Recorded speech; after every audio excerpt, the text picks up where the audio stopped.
अभी पता चल रहा है भविष्य मालिका कितनी सत्य है। आप लोग मजाक उड़ा रहे थे ना। अभी सूत्रों से पता लगा है कि पाकिस्तान भारत के अंदर अपने आतंकवादी प्लांट करके एक बहुत बड़ा हमला करने वाला था, जिसे फिलहाल तो न्यूट्रलाइज कर दिया गया पंजाब में, और भारत के अन्य कई स्टेट में इनके नेटवर्क थे, लेकिन खतरा अभी टला नहीं है। मुझे तो लगता है जो मैंने अप्रैल 2027 का तारीख दिया था उससे कहीं पहले ना हो जाए भारत वर्सेस पाकिस्तान, वो भी फाइनल लेवल वाला। क्या प्रकरण है, क्या कांड है, पूरा एक्सप्लेन करता हूँ।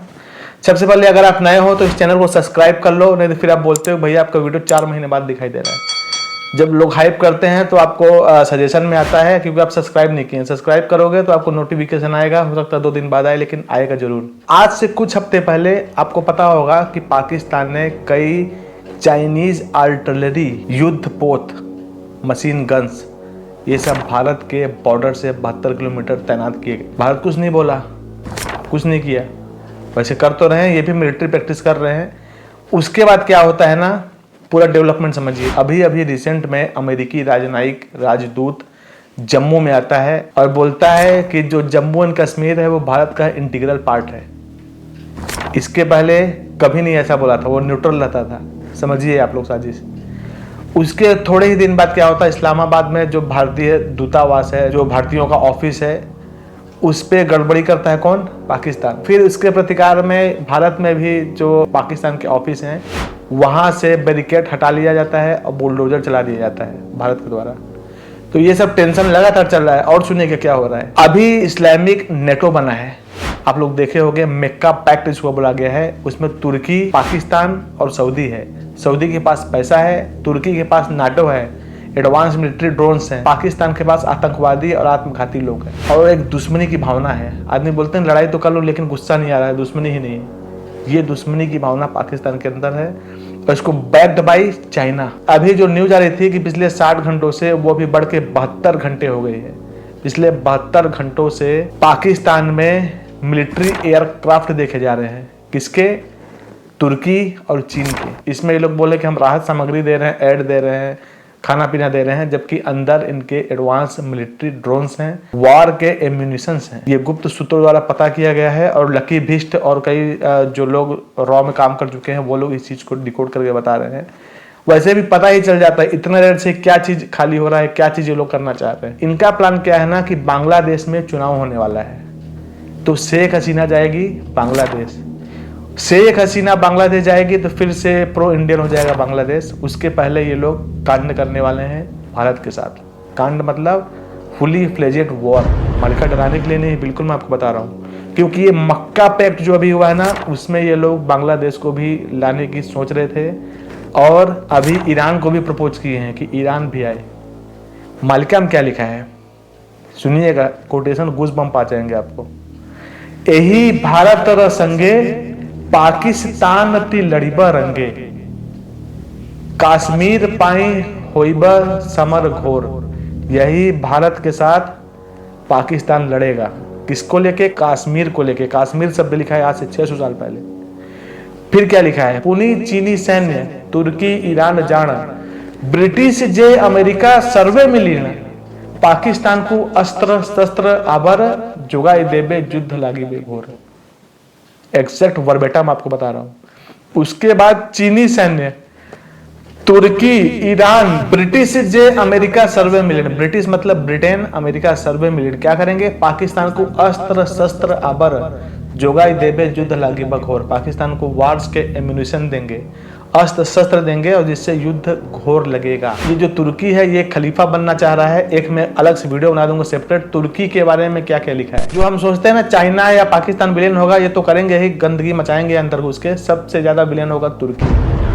मालिका में क्या लिखा है एक सेपरेट वीडियो मैं आपको बना दूंगा। यानी ये चाह रहे हैं कि शेख हसीना बांग्लादेश में आए, उसके पहले लोग कांड कर दें। और अभी जैसा कि मैंने बताया था, आसिम मुनीर भी चुना गया है तीनों सेनाओं का प्रमुख, जैसा उसको ताकत मिल गया सिमिलर, और परमाणु का भी ताकत उसको मिल गया, लेकिन बटन अभी भी पीएम के हाथ में है। तो ये सारी चीजें इसी और इशारा कर रही हैं कि ये एक लॉन्ग टर्म वार छेड़ना चाहता है पाकिस्तान। इन सब के साथ मिलकर तुर्की इजराइल को खत्म करना चाह रहा है। वो मैं तुर्की वाली वीडियो में बता दूंगा पूरा, क्योंकि तुर्की का अलग ही सीन है पूरा। लेकिन ये लोग भारत के शुरू से दुश्मन थे। इसके पहले तुर्की में भूकंप आया था, भारत वाले गए थे ऑपरेशन दोस्त, उसका भी उन्होंने एहसान नहीं माना। उल्टा वो लोग बोले इन्होंने कुछ नहीं किया, आगे टाइम पास कर रहे थे। मैं ऐसा क्यों बोल रहा हूँ ना, क्योंकि बार बार ऐसे चीजें आ रही हैं, अब होगा। लोग बोलते हैं जो जियो पॉलिटिक्स के जानकार हैं कि अगले 2-3 सालों में इंडिया वर्सेस पाकिस्तान हो सकता है। मालिका ने बोला है कि मीन सन योग में होगा, जो कि 2028 हाफ तक है, लेकिन मेरी कैलकुलेशन कहती है कि ये अप्रैल 2027 तक होगा। लेकिन ये जो सिचुएशन है वो ये कह रहा है कि उससे पहले ही ना हो जाए, क्योंकि इसके पहले चुनाव भी है। और मैं आपको बताऊं राजनीति कितनी गंदी है। भारत में चुनाव ना हो उसके लिए भी वॉर में घुस सकता है भारत। इजराइल में चुनाव ना हो इसलिए वो तुर्की से लड़ाई छेड़ सकता है, या गाजा की लड़ाई को एक्सटेंड कर सकता है। आप लोग राजनीति जानते नहीं हो गया। जो वर्ल्ड ट्रेड सेंटर में जो हुआ था ना, जो विमान दुर्घटना बोला गया है, वो इनसाइड जॉब कंसीडर किया जा रहा है। एप्स्टीन फाइल में धीरे धीरे समझ में आ रहा है। चाणक्य बोले थे राजनीति बहुत गंदी चीज है। इस बार जो पहलगाम में छाया युद्ध टाइप का हुआ था ना, ये फुली फ्लेजेड वॉर इसलिए भी हो सकता है ना कि ऑपरेशन सिंदूर में हमने देखा है कि चाइना और तुर्की मिलकर साथ दे रहे थे पाकिस्तान का। और पिछले बार के हमले से बहुत चीज उन्होंने सीखा है कि पाकिस्तान का जो Chinese acquired air defence system था वो नहीं काम किया। ये सब चीज़ों को उन्होंने सुधार लिया होगा। और मेरा एंटीसिपेशन है कि ये वॉर जो है ना अप्रैल के बहुत पहले लग सकती है, हो सकता है दिसंबर के पहले लग जाए। मैंने डेट अप्रैल 2027 तक का दिया है, 26 अंक मालिका में लिखा है। इसी समय महंगाई की मार होगी, इसी समय भूखमरी बढ़ेगी, इसी समय राजनीति अस्थिर होगी, प्रजा में रोष होगा और एक बहुत बड़ी महामारी का बीज उत्पन्न होगा। ये सारी चीज़ें इसी ओर इंगित करती हैं कि ये युद्ध हो के रहेगा। लोगों के अंदर बिल्कुल पेशेंस नहीं है, और जो आसिम मुनीर है वो भी अपने आप को सिद्ध करना चाह रहा है कि मैं कुछ कर सकता हूँ। और भारत को जानता है कि भारत बहुत ताकतवर है, लेकिन मरेंगे तो मरेंगे, मरने वाले उनके पास सुसाइड बॉम्बर्स हैं, मरेंगे क्या दिक्कत है। लेकिन ये लोग एक प्रोलॉन्ग्ड वॉर में भारत को खींच सकते हैं, भारत को धकेल सकते हैं।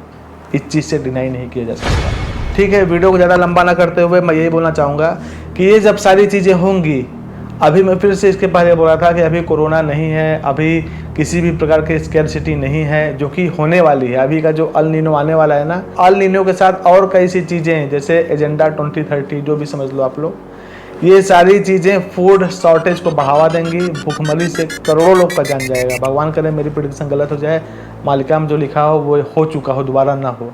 लेकिन यही प्लान किया जा रहा है कि आपके पानी, खाना, आप लोग देखे होंगे आजकल सीडलेस फल आ रहे हैं, सीडलेस सब्जियां आ रही हैं, बीज ही नहीं है, आप बो नहीं पाओगे। सारा कंट्रोल सरकार ले लेगी और वो आपको बेचेगी मन माने दाम में।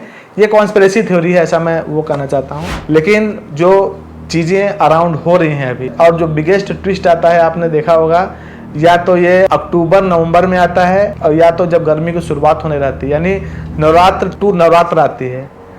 जो चैत्र मास बार बार लिखा गया है ना, चैत्र मास में चीन की सेना घुसेगी, और चीन नहीं चाहता कि भारत आगे बढ़े, पाकिस्तान नहीं चाहता भारत आगे बढ़े, कोई भी देश, इवन इजराइल हमारा मित्र है, लेकिन एक तो कहावत है ना कि हम सबका सक्सेस चाहते हैं लेकिन हमसे ज़्यादा नहीं। हमसे ज़्यादा हुआ तो ईर्ष्या आने, जेलसी आने लगती है। और अभी रिसेंटली ईरान में भी बिलियंस ऑफ डॉलर का गैस संसाधन खोजा गया है। तो ये सारी चीज़ें, ईरान भी हमको दोस्त बोलता है ना, इराक लिखा है, इराक, ईरान, ये सारे हमारे दुश्मन हो जाएंगे। नेपाल हमारे दुश्मन हो जाएंगे, बांग्लादेश हमारे दुश्मन हो जाएंगे। सारे लोग हमको जकड़ लेंगे पूरी तरीके से, बच नहीं पाएगा। बचने का उपाय क्या है?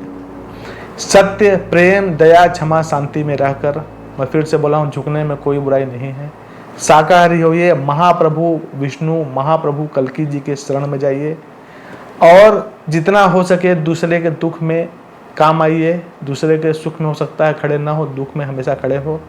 आगे चल के मैं बताने की कोशिश करूंगा, मालिका में बहुत से मंत्र दिए गए हैं जो कि प्रचारित नहीं हुए हैं। आगे चल के मैं बताने की कोशिश करूंगा, ऐसा तो नहीं बोल सकता क्योंकि पब्लिक में यूट्यूब में कौन बैठा है किसी को नहीं पता। मैं फिर से बोला हूँ, चैनल को सब्सक्राइब कीजिए, इसके नंबर बढ़े तो मैं बड़े बड़े पॉडकास्ट में और बड़े प्लेटफॉर्म में भी जाके इसका प्रचार कर सकूँ। क्योंकि मानिए न मानिए, मालिका के नाम पर बहुत ज़्यादा रायता फैलाया गया है, बहुत ही ज़्यादा एडिटिंग करके अपने तरीके से इसको तोड़ मरोड़ के बताया गया है। जो असली प्रचार करना था ना, शायद वैसा नहीं हो पाया। इस होने वाले खंड प्रलय और घोर कली जो कि चल रहा है, उसे बचने के लिए 3 काम कीजिए। पहला, माधव नाम जप, दूसरा त्रिसंध्या धारा, और तीसरा श्रीमद् भागवत महापुराण पठन। जो इस चीज़ को नहीं मानता आप उसको शेयर कीजिए, और पिछले वीडियो में दिखाइए कि हमने क्या बोला था। मालिका में लिखा हुआ चीज़ है, अपने मन से जो हम बोलते हैं वो बोलते हैं कि अपने मन से बोलें। जैसे ये डिकोडिंग हमारे मन से है, लेकिन जो कोटेशन मैंने बोला है कि ये मिल के ऐसा करेंगे ना, और आगे ये भी लिखा है कि आगे चल के पाकिस्तान के कई टुकड़े हो जाएंगे। आप बोलिएगा तो वीडियो बनाऊंगा। पाकिस्तान में सिंध, बलूचिस्तान, पंजाब, गिरगिट बाल्टिस्तान, ये सारे खंड खंड हो जाएंगे भारत के आक्रमण से, ये भी लिखा है। और आके बोलेगा मैं तुम्हारा छोटा भाई हूँ, लेकिन उसके पहले जो ये गंध मचाएगा वो भगवान किसी को न दिखाएं। नमस्कार।